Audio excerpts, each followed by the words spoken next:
یہ جو رمضان المبارک ہے نا، یہ جو روزہ ہے، یہ روزہ اپنے دامن کے اندر تربیت رکھتا ہے، تربیت۔ یا ایھا الذین آمنوا کتب علیکم الصیام کما کتب علی الذین من قبلکم لعلکم تتقون۔ اے ایمان والو، تم پر روزے فرض کیے گئے جیسا کہ تم سے پہلے لوگوں پر بھی فرض کیے گئے تھے تاکہ تم تقوی اختیار کرو۔ روزہ تمہیں پرہیزگار بنائے گا، تمہارے اندر سے جو نفسانی چیزیں ہوں گی انہیں نکالے گا، اور اللہ تبارک و تعالیٰ کی طرف تمہارے دل کا رجحان ہوگا، تمہاری روح کا رجحان ہوگا، تمہیں تزکیہ دے گا۔ روزہ انسان کی تربیت کرتا ہے، انسان کو روزہ ذہنی طور پر تیار کرتا ہے کہ اللہ کے حکم کے مطابق کھانا ہے، اللہ کے حکم کے مطابق پینا ہے۔ سب سے بڑا مسئلہ اس دور کا رزق کے حلال کا حصول ہے اور حرام سے اجتناب ہے۔ تو روزہ ہمیں یہ سبق پڑھاتا ہے کہ ہم وہی کھائیں گے اور اسی وقت کھائیں گے جو کھانے کا ہمیں ہمارے رب نے حکم ارشاد فرمایا ہے، اور جس سے اللہ رسول منع کر دیں گے جتنی مرضی چمک دمک اپنے دامن میں رکھے، جتنی مرضی، لیکن ہم وہی لیں گے جو ہمارے لیے جائز ہے۔ آپ غور فرمائیے، روزہ لعلکم تتقون، روزہ تمہیں پرہیزگار کرتا ہے۔ بہت سارے لوگ ایک بات کرتے ہیں کہ عادتیں نہیں بدلی جاتی، یار کوشش کرتا ہوں لیکن میری عادت نہیں تبدیل ہوتی۔ میں آپ کو ایک رائے دینے لگا ہوں، مشورہ دینے لگا ہوں، میں آپ سے یہ عرض کرنے لگا ہوں کہ موقع آیا ہے رمضان شریف کا۔ رمضان میں نا بندہ روٹین میں اپنی عادتیں بدلتا ہے۔ کسی کو سویرے 7 بجے کھانے کی عادت ہے، کسی کو 9 بجے کھانے کی عادت ہے، کوئی صبح ناشتہ نہیں کرتا، دوپہر میں ہی کھاتا ہے۔ لیکن رمضان آیا تو عادت بدل گئی، 7 بجے والا بھی نہیں کھا رہا، 9 بجے والا بھی نہیں کھا رہا، دوپہر والا بھی نہیں کھا رہا، سارے سحری میں کھا رہے ہیں۔ عادت بدل گئی، بالکل طبیعت بدل گئی، روٹین چینج ہو گئی۔ کوئی اٹھ رہا تھا صبح فجر میں اللہ کی توفیق سے، اللہ تعالیٰ معاف فرمائے، تو کچھ ایسے بھی تھے جو 9-10 بجے اٹھ رہے تھے، کچھ الحمدللہ فجر پڑھ کے چلو کسی وجہ سے پھر سو گئے، 10-11 بجے اٹھ رہے تھے، روٹین بدلی ہوئی تھی۔ رمضان آیا تو بدل گئی، سارے سحری میں اٹھ رہے ہیں، تہجد کے وقت سب کی آنکھ کھل رہی ہے، بالکل روٹین بدل گئی، حالات بدل گئے، معاملات تبدیل ہو گئے، اوقات تبدیل ہو گئے، دفاتر کے ٹائم تبدیل ہوئے، اسکولوں کے نظام تبدیل ہوئے، مدارس کے اوقات تبدیل ہوئے، ہر چیز کے اندر تبدیلی آئی۔ معنی کیا ہے کہ اللہ نے تمہیں موقع دیا ہے کہ عادتیں بدلی جا سکتی ہیں، اپنے آپ کو تبدیل کیا جا سکتا ہے، لائف سٹائل کو چینج کیا جا سکتا ہے۔ یہ موقع آیا ہے، ایک مہینہ ہے پورا، 2-3 دن 4 دن آپ کی روٹین بگڑ جائے نا سونے کی، یعنی روٹین سے ہٹ کے آپ سونا جاگنا شروع کر دیں تو پھر وہی روٹین بن جاتی ہے، پھر اسی ترتیب سے انسان سارے کام کرتا ہے۔ تو رمضان میں روٹین چینج ہوگی، سارے تہجد میں اور سحری میں اٹھیں گے، تو اللہ کرے نا یہ روٹین قائم رہے۔ رمضان میں تو اٹھتے تھے سحری کرنے کے لیے، تو اللہ کرے روٹین بن جائے اور سارا سال اٹھیں تہجد کی نماز ادا کرنے کے لیے، اللہ کرے روٹین بن جائے، چیزیں تبدیل ہو جائیں۔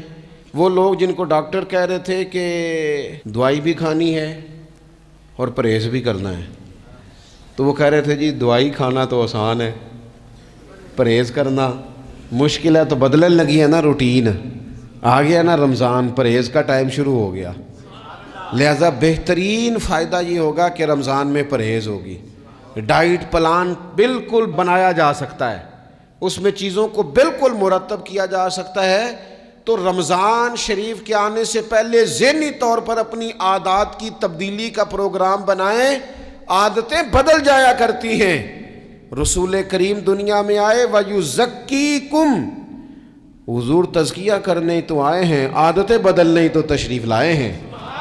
نبی پاک نے صفائی ستھرائی کر دی، ساری ناپاک چیزوں کو نکال دیا۔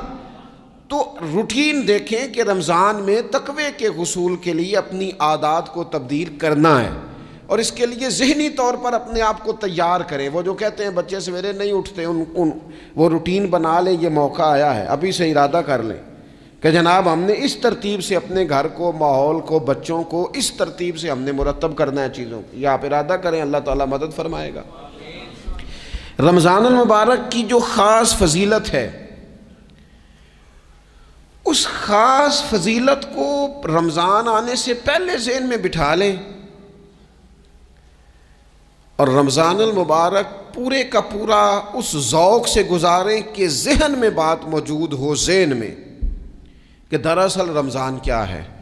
اللہ کے پیارے رسول صلی اللہ تعالیٰ علیہ وسلم نے فرمایا، اے لوگو تم پر ایک عظیم المرتبت مہینہ سایہ فکن ہو رہا ہے. حضور فرماتے ہیں شہر مبارک، فرمایا یہ بڑا برکت والا مہینہ ہے، یہ برکتیں لے کے آیا ہے، یہ رحمتیں لے کے آیا ہے، یہ اپنے ساتھ عنایات لے کے آیا.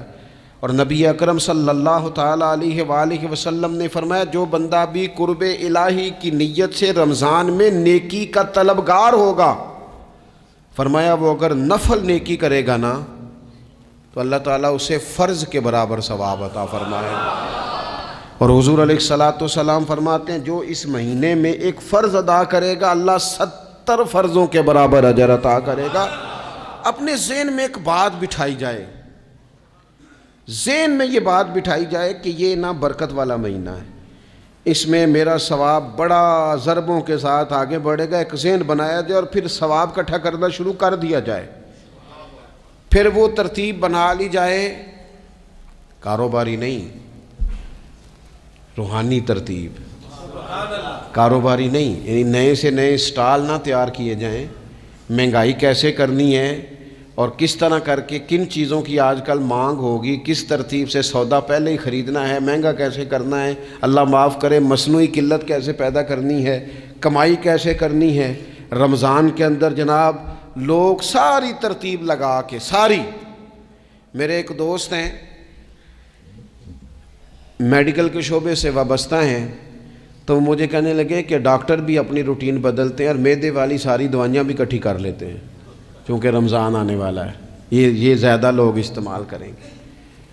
تو وہ ماحول نہ پیدا کریں کہ ہر چیز دنیا داری ہو جائے، ہر چیز دنیا داری نہیں، ہر چیز کو ایک نیا روپ دے دیا جائے اور نیا سے نیا مال کمانے کا سلیقہ بنایا جائے.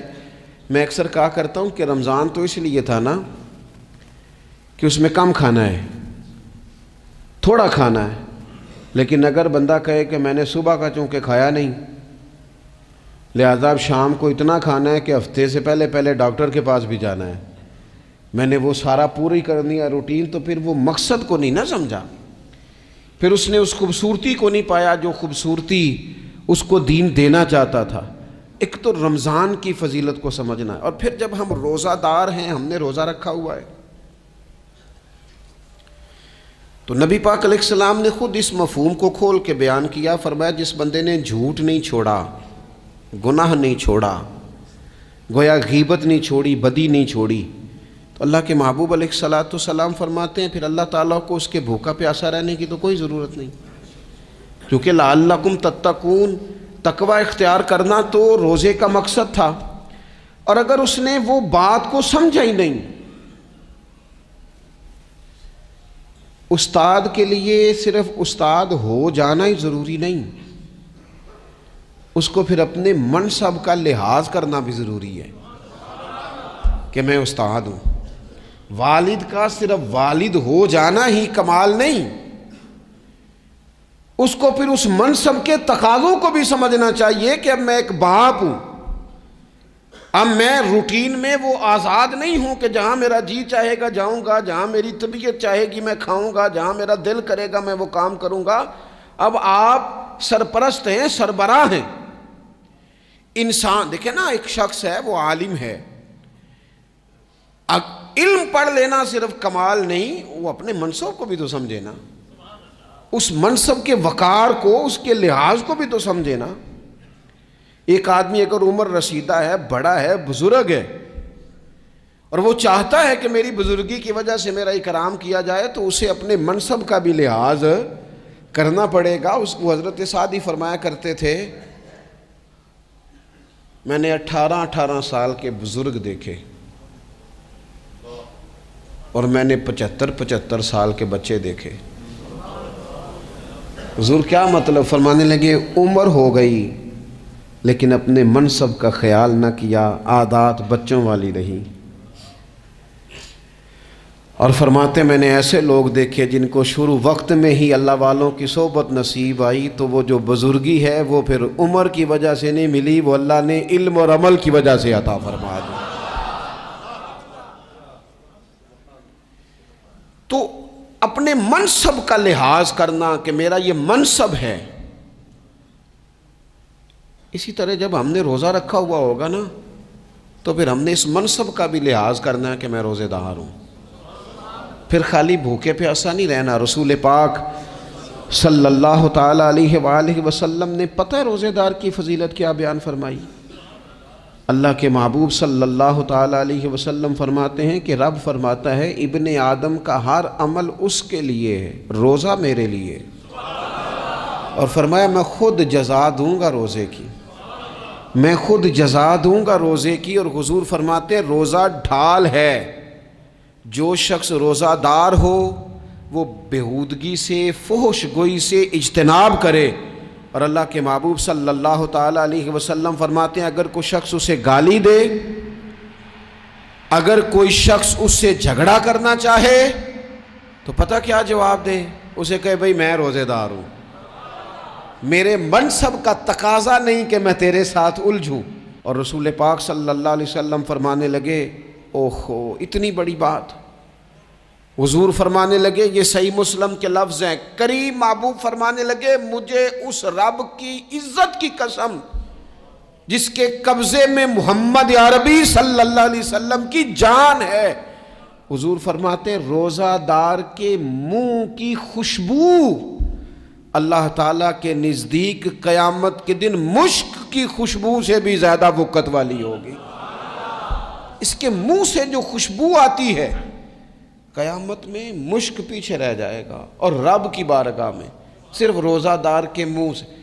اگر تیرے منہ کی خوشبو رب کو اتنی پسند ہے تو تجھے بھی تو اپنے منصب کا خیال ہونا چاہیے کہ میں نے روزہ رکھا ہوا ہے، میں روزہ دار ہوں۔ اور میرے نبی پاک علیہ السلام کے یہ دو لفظ ہیں نا، وہ صوفیاء ہیں نا، اللہ کے نیک بندے جو ساری زندگی تڑپتے رہے کہ کبھی یہ حقیقت منتظر نظر آنا لباس مجاز میں، کبھی مالک ایک دفعہ کبھی تیرا جلوہ ملے، کبھی یہ حقیقت منتظر نظر آنا لباس مجاز میں۔ لاکھوں سجدے تڑپ رہے ہیں میری جبین نیاز میں، اور جو ساری زندگی کہتے رہے کہ ہم تو عمر دراز مانگ کے لائے تھے 4 دن، 2 آرزو میں کٹ گئے، 2 انتظار میں، یہ دیکھو انہیں انعام ملنے لگا ہے۔ جو اس کی راہ کے سوالی تھے، جو اس کے رستے کے مسافر تھے، جو اسے پانا چاہتے تھے، جو اس کی دید کرنا چاہتے تھے، جو اسے ملنا چاہتے تھے، میرے رسول پاک علیہ السلام نے فرمایا روزہ دار کو 2 خوشیاں ملیں گی۔ ایک خوشی اس وقت ملتی ہے جب وہ افطار کرتا ہے، اور فرمایا ایک خوشی اس وقت ملے گی جب وہ اپنے رب سے ملاقات کرے گا، جب وہ اس سے ملے گا تو اس وقت روزہ دار کو خوشی ہوگی۔ میرے دوستو خوشی تو جو ہوگی سو ہوگی، لیکن یہ لفظ بڑے حسین نہیں کہ روزہ دار کی رب سے ملاقات ہوگی، یہی لفظ بڑے باکمال نہیں۔ ایک روایت میں تو یہ ہے نا کہ روزہ میرے لیے ہے میں اس کی جزا دوں گا، اور ایک روایت میں یہ ہے کہ روزہ میرے لیے ہے اور رب فرماتا ہے میں خود روزے کی جزا ہوں، یعنی باقی نیکیوں پر ثواب ملے گا، روزہ رکھنے والے کو رب رحمان ملے گا۔